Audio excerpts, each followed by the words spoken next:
دې سروې باندې موږ نه پوهېږو لکه عیسی په دې کې ماهر هم دی که نه چې ډېری راځي اکثر د کلي دا خلک یو وایي وران شو بل وایي ستاسو صحیح نه حالانکه هر څه ټیکي خو موږ وایو چې لکه عیسی به ډېری راخېږي انشاءالله او باقي زموږ ایم پي ایس ایم خو ماشاءالله دا کوم کار چې وکړو نو په دې کې یو سړی موږ وایو چې دا تعریف قابل دی هغه نن دا ټوله مجموعه ولاړه ده کتر ونه په ګوره پوره غاړه وګوره څه ده دا زموږ یو اجتماعي ډېر ښکلی کار وشو او په دې باندې موږ د ایم پي ایس ایم خصوصا ډېره زیاته شکریه ده کوو زموږ لکه مطلب دا دی چې مزید لکه مطلب دا پروجیکټ انشاءالله دا موږ سر ته ورسوي او دا به دغه چې اختتام پذیر شي. زه د خپل طرفه بسم الله الرحمن الرحیم تاسو ته تسلیم درکوم دا پیغام هم ورکوم چې دې ټول کریډ چې کوم دی که نه د دې روډ یا د دې ټوریزم سپاټ دا د اوسکۍ د ټولو کلي ته کشرانو مشرانو ته ځي که چېرته د کلي اتفاق نه وي راغلی نو دا روډ نه شو جوړېدلی په دې کې ټول اهم کردار د کلي د خلکو د اتفاق دی د خلکو اتفاق وکړي چېرې په دې طرفه سړک دي یا څوک په کې رکاوټ نه اچوي څوک په دغه نه اچوي کله چې موږ یو ترقیاتي کار کول دی په هغې کې رکاوټ نه وي نو زمونږ بیا زړه خوشحاله شي هلته زموږ نور هم څه کار وکړي د دې سړک په وجه باندې دا ډېر په لږو پیسو باندې تقریبا 20-30 لاک روپۍ په دې باندې نه لګي خو دا انشاءالله چې دا سړک به روان وي څو پورې چې تاسو زړونه کولاوي ستاسو طرف نه څه مسلې نه وي مشکلات نه وي نو ټیکهدار ته هم زه یم انجینر ته هم زه یم چې دا صرف په پراپر ګریډ باندې دا سړک بوځي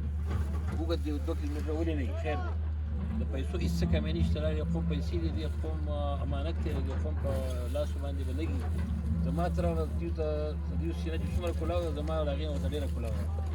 زما دلته خواهش دی چې د ټوریزم ډپارټمنټ او د سپورټس ډپارټمنټ په شریکه باندې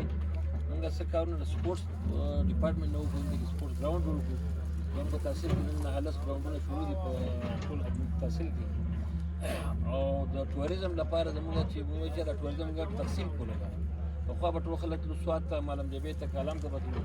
په ټریفک نن سبا زموږ ډېر زیات څه نشي رسېدی دا زموږ نږدې چې کوم لوکل ټوریزم دی دا به ډیولپ شي په دې باندې بیا د ټوریزم سره سره چې کوم دی نو زموږ لوکل اکانمي ورسره ښه کېږي لکه دلته کې به خلک راشي څوک به پۍ راوړي څوک به دلته کې په بازار کې په 100 روپۍ کپ چې دلته به 50 روپۍ هم څکي خلک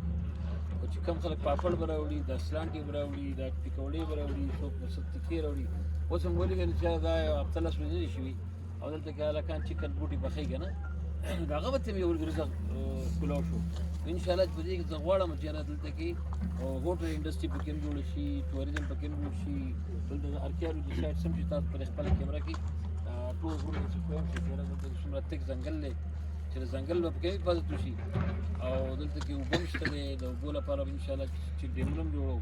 نو زما طرف به هېڅ رکاوټ نه وي دا د قوم امانت دی انشاءالله د قوم پیسې دي زما له جوابه په 2 روپۍ هم نه لګي او د قوم پیسې به زما جب ته هم نه راځي انشاءالله چې د قوم پیسې چې دا به په 100 په 100 په ځای باندې به لګي انشاءالله او څنګه چې ستاسو د قوم اتفاق دی زما به دغه شانته کې په دې نه علاوه چې نور کوم فیلډز دي که سکولونه دي که هسپتالونه دي که سړکونه دي که د اوبو سکیمونه دي انشاءالله چې دا به کوو